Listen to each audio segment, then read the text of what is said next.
ታስረው የነበሩ መርከበኞች መለቀቃቸውን የአዘርባይጃን መገናኛ ብዙሃን ዘገቡ። 18 አዘርባይጃናውያንን ጨምሮ ሌሎች መርከበኞች ወደ ኤርትራ ሉዓላዊ የውሃ አካል ገብተዋል በሚል የኤርትራ የባህር ጠረፍ ጠባቂዎች በቁጥጥር ስር ከዋላቸው በኋላ 3 ወራት ተቆጥረዋል። መርከበኞቹን ለማስለቀቅ ብርቱ የዲፕሎማሲ ጥረት ሲደረግ እንደነበር ከዚህ ቀደም በተለያዩ መገናኛ ብዙሃን ሲዘገብ ቆይቷል። መንግስታዊው ትሬንት ሰሞኑን ባወጣው ሪፖርት በኤርትራ ወደብ ታስረዋል የተባሉት የመርከቡ መኮንኖች ወደ አገራቸው አዘርባይጃን ተመልሰዋል ብለዋል። ሌላው የአዘርባይጃን ፕሬስ አገልግሎት የተባለው የዜና አውታር የሀገሪቱ ዜጎች የሆኑት የመርከቡ አባላት ከእስር መለቀቃቸውን አረጋግጦ ዘግበዋል። ከረጅም ጊዜ መዘግየት በኋላ ከዳር 7 ቀን 2024 ዓ.ም ጀምሮ በኤርትራ የታሰሩ 18 የአዘርባይጃን ዜጎች ተለቀዋል በሚል ዘገባ የሰራው የዜና ማሰራጫው ፕሬዝዳንት ኤሊን ኦሊቭ ባደረጉት ጥረት እንደተለቀቁ ጠቅሰዋል። ቱርክ መርከበኞቹን የማስለቀቅ ጉልህ ሚና ተጫውታለች ሲሉም የአዘርባይጃን ባለስልጣናት ጠቅሰዋል። የአዘርባይጃን የውጭ ጉዳይ ሚኒስትር በበኩሉ ኤርትራ ውስጥ የቱርክ ኤምባሲ ላደረገልን ቀጥተኛ ድጋፍ ጥልቅ ምስጋና እናቀርባለን ብሏል። የመርከቡ ባለቤት የሆነው ኩባንያ በህዳር ወር መጀመሪያ ላይ በኤርትራ ሉዓላዊ የውሃ ግዛት ውስጥ የገባው በመጥፎ የአየር ጠባይ ምክንያት ነው ብሎ ነበር። በቀይ ባህር አድርገው ወደ ተባበሩት አረብ ኤሚሬትስ ይጓዙ እንደነበር የታመነባቸው መርከቦቹ ኤርትራ ለምን በቁጥጥር ስር እንዳዋለቻቸው በይፋ ያለችው ነገር የለም። ሆኖም ከኤርትራ መንግስት ጋር ቅርበት እንዳላቸው የሚነገርላቸው አንዳንድ ሚዲያዎች መርከቦቹ የጦር መሳሪያ ጭነው ነበር በማለት ጉዳዩን ከኢትዮጵያ ጋር ሲያያይዙት ሰንብተዋል። መጋቢት 6 ቀን 2017 ዓ.ም ለቪኦኤ አማርኛ መደበኛ የስርጭት ቀን ነበር። ጋዜጠኞቹ የተለመደውን የ30 ደቂቃ ዝግጅታቸውን አቅርበው ሲሰነባበቱ ቅዳሜ ምን እንደሚተላለፍ ተነጋግረውና የሥራ ድርሻ ተከፋፍለው ነበር። ቅዳሜ ዕለት ግን ቪኦኤ አማርኛን ጨምሮ 1300 የቪኦኤ ሰራተኞች የግዳጅ ረፍት እንዲወጡ የሚገልጽ የኢሜል መልእክት ደረሳቸው። በኢትዮጵያ ታሪክ በርካታ ወሳኝ ምዕራፎች ላይ እማኝ በመሆን ለ4 አስርት ዓመታት በስርጭት ላይ የቆየው ቪኦኤ አማርኛ ልሳኑ ተዘጋ። የኢትዮጵያን ፖለቲካዊ ማህበራዊ ህይወት በጥበብ የዘገበው በአሜሪካውያን ግብር ከፋዮች ገንዘብ የተቋቋመው ቪኦኤ በዶናልድ ትራምፕ ቀጭን ትዕዛዝ ተቋረጠ። ይህ እንደ መረጃ ምንጭ ለሚያዩት አድማጮች፣ ለበርካታ ሰራተኞቹ፣ የኢትዮጵያን መገናኛ ብዙሃን ለሚከታተሉ ሁሉ አስደንጋጭ ዜና ነበር። ቪኦኤ አማርኛን ከመሰረቱት መካከል አንዱ ለሆነውና ለ40 ዓመታት ላገለገለው አንጋፋው ጋዜጠኛ ንጉሴ መንገሻስ ባልደረባችን ምንተስኖት ተሾመ ጠይቆታል። ቮይስ ኦፍ አሜሪካ ተዘግቷል የሚለው ዜና እኔ በጣም ዱብዳ ነው የሆነብኝ። በጣም ነው የደነገጥኩት። እኔ እዛ መስሪያ ቤት ውስጥ ወደ 40 ዓመት የሚጠጋ ሰርቼ አሁን ጡረታ ላይ ነው ያለሁት። በእውነት እንዲህ ይቀጫል ብዬ በሱም አላሰብኩም ነበር። አንድ የበጀት ቅነሳ ለውጥ እንደሚመጣ ገምቻለሁ። ግን ተዘግቷል ሲባል ግን እውነትም በጣም መጥፎ ስሜት ነው የሚሰማ። በጣም ነው ያዘንኩት። በጣም ነው ውስጥ ያረረው።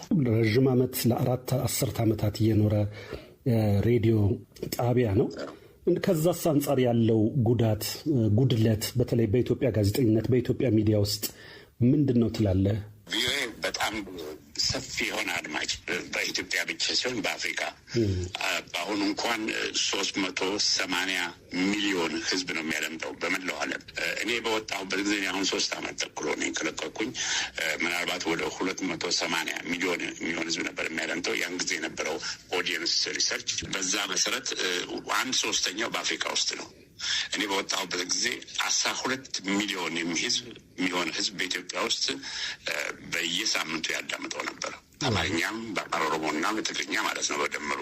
ስለዚህ ይሄ ህዝብ ነው ይሄንን የመሰለ ዜና እውነት ላይ የተመሰረተ ሀቅ ላይ የተመረኮዘ ሚዛናዊ የሆነ ትምህርት ሰጪ አዝናኝ የሆነ ፕሮግራም አጣው። ይሄን ህዝብ ነው። ጋሽ ንጉሴ ጡረታ እንደወጣ ነግረኸኛል። ቪኦኤን ደግሞ ከመሰረቱት 6 ያህል ጋዜጠኞች ካልተሳሳትኩ መካከል አንዱ አንተ ነህ። ስለዚህ ከአንተ የተሻለ ስለ አመሰራረቱ ሊነግረን የሚችል የለም። እንዴት እንደተመሰረተ ትንሽ ትነግረናለህ? የኮሎኔል መንግስቱ ወይም የፕሬዚዳንት መንግስቱ ኃይለማርያም የደርግ መንግስት የአገሪቱን ፖለቲካ ህዋ በሙሉ የተቆጣጠረበት ጊዜ ነበር። አንድ አይነት አስተሳሰብ፣ አንድ አይነት ቅኝት፣ አንድ አይነት የፖለቲካ ፍልስፍና በሶቪየቶችና በምስራቅ ጀርመን የተደገፈ አገሪቱን ሙሉ በሙሉ የሚቆጣጠርበት ጊዜ ነበር። ከቀበሌ አንስቶ እስከ አርሶ አደር ድርጅት በለው ሁሉን የሀገሪቱን ህይወት የሚቆጣጠርበት ጊዜ ነበር። በዛ ወቅት ነው አማርኛ የተከፈተው። በዛን ጨለማ ወቅት ነው ያንን ጨለማ ቀዶ አማርኛ ኢትዮጵያ ውስጥ የተደረሰው። በሌላ በኩል ደግሞ የአሜሪካን ጥቅም የሚባል ነገር በኢትዮጵያ ውስጥ አልነበረም። ፒስ ኮር ነበሩ። እነሱን ቀደም ብለው መልቀቅ ጀምረው ነበር። ኮሎኔል መንግስቱ ስልጣን በያዙበት ጊዜ ፒስ ኮር የሚባል በሙሉ ተባረረ። ዩኤስ ሳይንስ ተዘግቷል። ኤምባሲ ውስጥ የነበሩ አምባሳደርም አልነበረም። ቻርጅም ያለ አይመስለኝም። በጣም 4 እና 5 ስታፍ ብቻ ነበር አሜሪካ ኤምባሲ ውስጥ የነበሩት።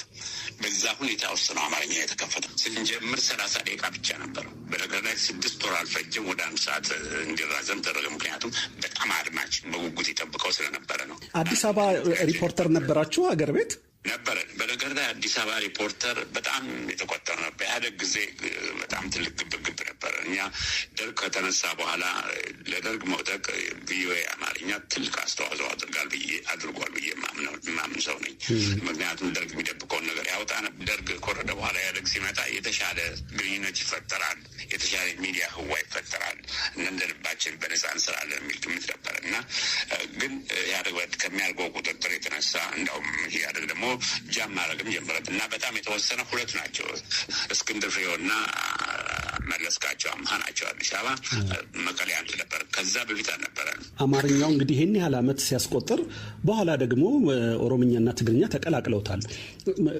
እስቲ ስለሱ እንዴት እንደተመሰረተ የምታስታውሰውን አጫውተኝ። ኦሮሞና ትግርኛ የመጣው 1996 ጁላይ ላይ ነው የጀመረው። 29 ዓመት በፊት ነው። መጀመሪያ አማርኛን ለማዘጋት ትልቅ ጥረት ያደርግ ነበር ኢህአዴግ።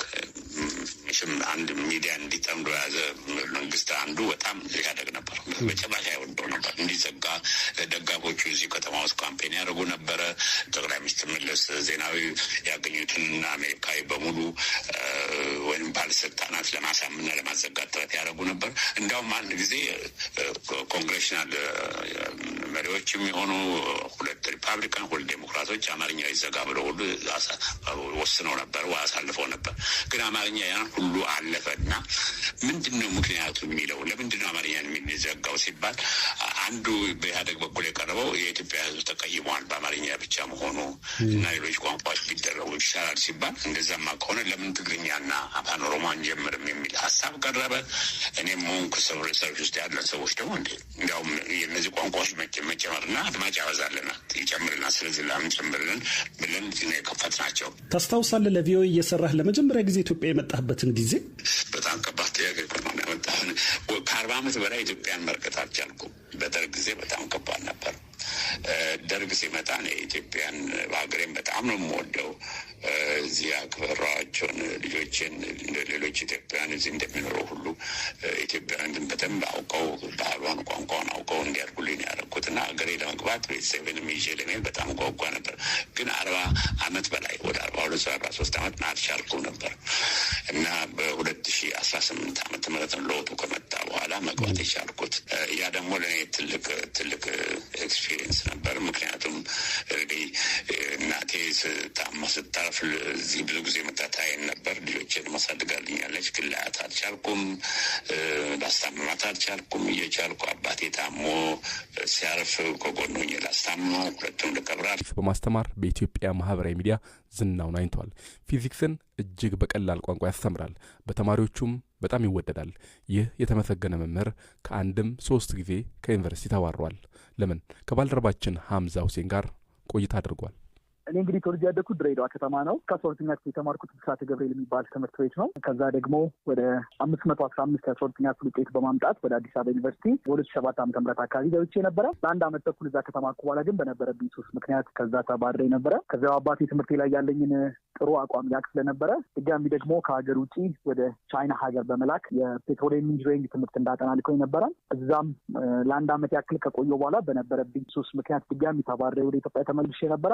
በእኔ ተስፋ የማይቆርጠው ጀግናው አባቴ ግን ድጋሚ ለ2ኛ ጊዜ ቻይና ዩኒቨርሲቲ ደግሞ ለሶስተኛ ጊዜ ያለውን ዕቃ በመሸጥ ገንዘብ በመበደር ዕዳ ውስጥ በመግባት ድጋሚ ይልከኛል። አሁንም በተመሳሳይ መልኩ በነበረብኝ ሶስት ምክንያት ከዛም ተባረረ የመጣው ወደ ኢትዮጵያ ከመጣሁ በኋላ ያው ተመልሼ ወደ ቤተሰብ ጋር አልሄድም በሚል አዲስ አበባ ጎዳና ላይ ቆየው የተወሰኑ ወራትን ያክል። ከዛ ከአዲስ አበባ ደግሞ ወደ ቢሾፍቱ በሚሄድ ቢሾፍቱ ከተማ ላይም ደግሞ በጎዳና ላይ የተወሰነ ጊዜ ቆየው። ትሩ ፕሮሰስ ካለብኝ ሱስ አገግሜ ካለብኝ ሱስ ሁላ ወጥቼ ፋይናሊ አንድ ትምህርት ቤት አንድ መምህር በሰዓቱ የፊዚክስ መምህር ስለወጣባቸው የፊዚክስ መምህር እስከምናገኝ ድረስ ከቨር ብታደርግልን ብለው ጠሩኝ። ሄድኩኝ፣ ማስተማር ጀመርኩኝ። በዛው በቋሚነት እዛ ሰራው። ሶስተኛው ዓመት ላይ በገዛ በራሴው ፍቃድ ሌላውንም የቢሾፍቱን ተማሪ ማገልገል አለብኝ በሚል ወጣውና ከባለቤቴ ጋር ቁብ ጥለን ያጠራቀምና 9,000 ብር ነበረችን። በንጋታው ያንን ብር በመውሰድ የቲዩቶሪያል ሴንተሩን ከፈትን። 16 ተማሪዎች ጀመርን። 6 ተማሪዎች ይከፍላሉ፣ 10 ተማሪዎች አይከፍሉም። ዋናው የኛ ዓላማ ማገልገል ነበር። እግዚአብሔር ፈቅዶ ደግሞ እነዛ 16 ተማሪዎች በሶስተኛው ወር ላይ ወደ 80 ያደጉ። ያለ የተማሪን ቁጥር መቋቋም ስላልቻለን አንድ ክላስ ነበረችን። ሁለተኛ ክላስ ድጋሚ ሁለት በቃን። ሁለተኛውን ክላስ አልበቃንም። ሶስተኛ ክላስ ጨመርን። ከዛ ድሮ ደግሞ እኔ ቤት ሳጠና አንድ ክፍል ቤት ውስጥ ነው፣ ቀበሌ ቤት ውስጥ ነው ከእናትና አባቴ ጋር የምኖረው እና መብራት ሌሊት እነሱ ላይ እያበሩ ማጥናት ስለሚከብደኝ ሩቅ ጓደኞቼ ጋር እየሄድኩ ነው ማድረው። ያንን ችግር አክ ስለነበረ እዛው የምንሰራበት ህንፃ ላይ አንድ ሰፊ ክፍልን በመከራየት ደግሞ አንድ ትልቅ ላይብረሪ ለመክፈት ቻልን። ላይብረሪ የሚሰጠው አገልግሎት 24 ሰዓት ነው። በቀበሌ ቤት ውስጥ በችግር የሚኖሩ ልጆች በጠቅላላ እየመጡ እዛ እያደሩ ማጥናት ይችላሉ።